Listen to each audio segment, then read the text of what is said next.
I had two friends of mine, good Muslims. I have Christians, Muslims, so it's not a one society thing. They went out, they set up a boy, and they killed this boy. Two of them were deported back to Nigeria, the other one was deported back to the West Indies. And from then, we stepped out and we say no more.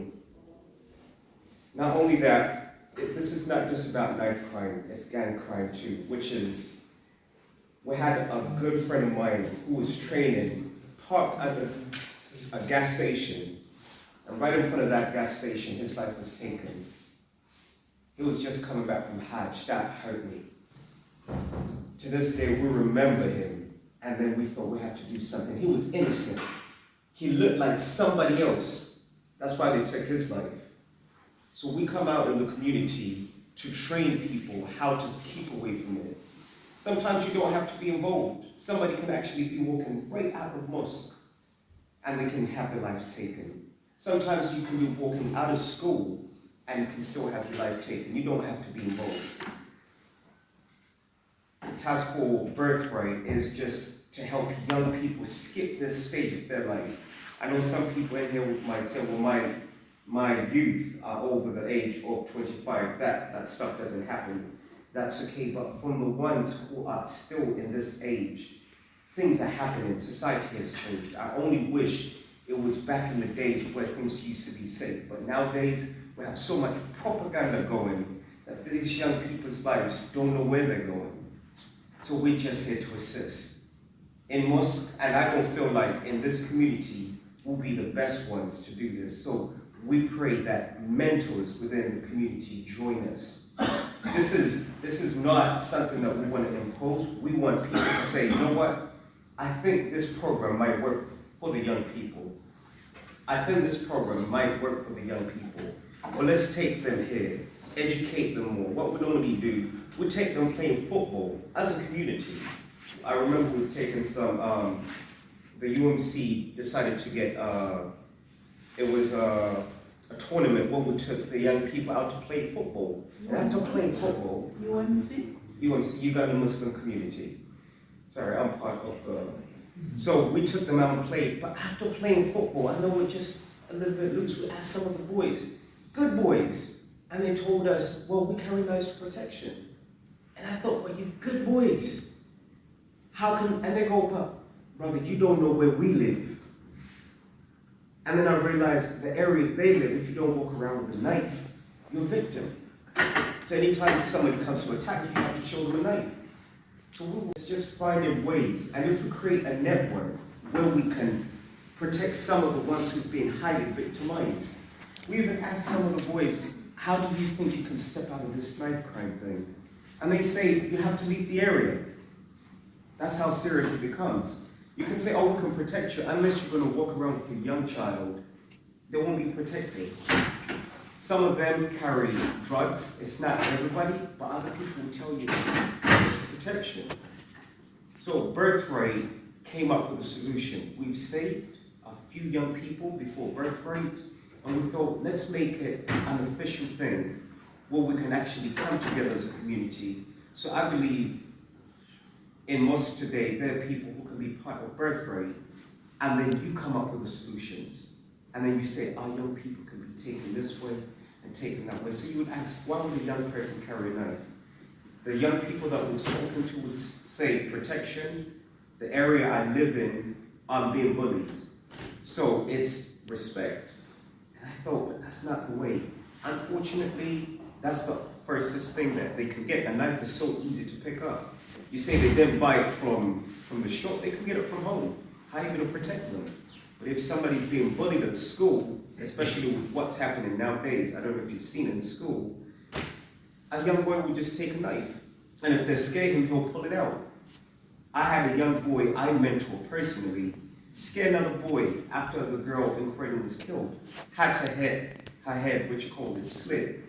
But a boy, right the same week, was caught in school with a knife. And we asked him, Godfrey, what are you doing? And he told me, oh, I was disrespected. Moments later, a young boy. slaughtered and looted.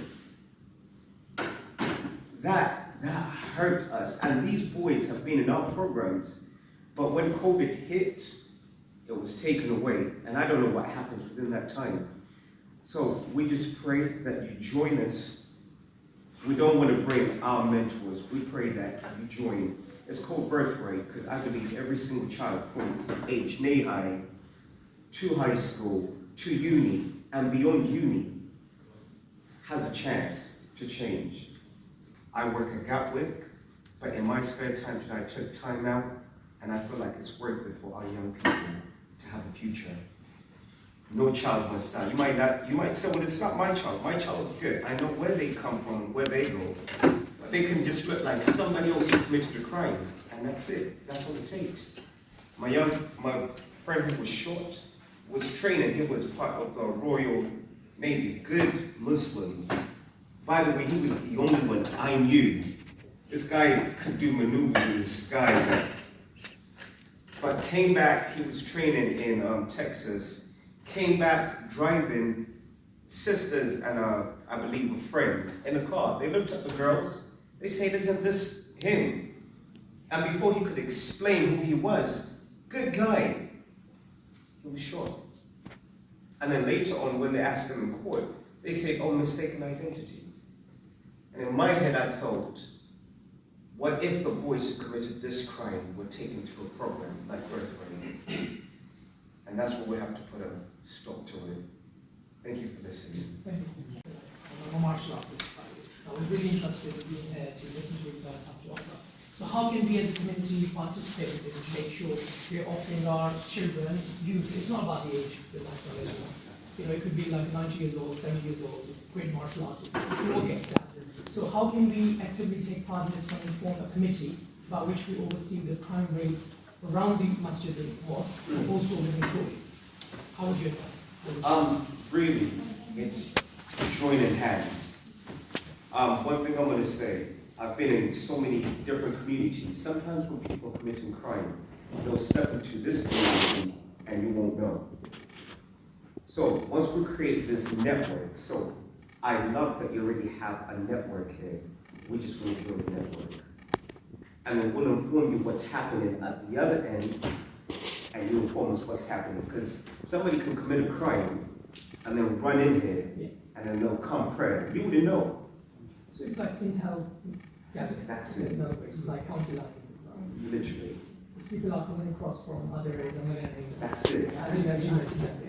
Yeah. How the law enforcement fits in into this? The law enforcement will be, they're already working with us, but they don't know the network. Out of the networks of the gangs that we've worked with, police only has a 20% effect.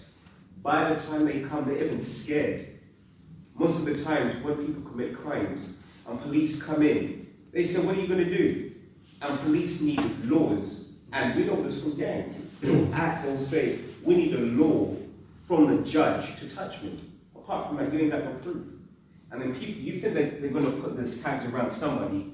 I know two people, this is in Crowley, I think it's Smallfield, just down the road.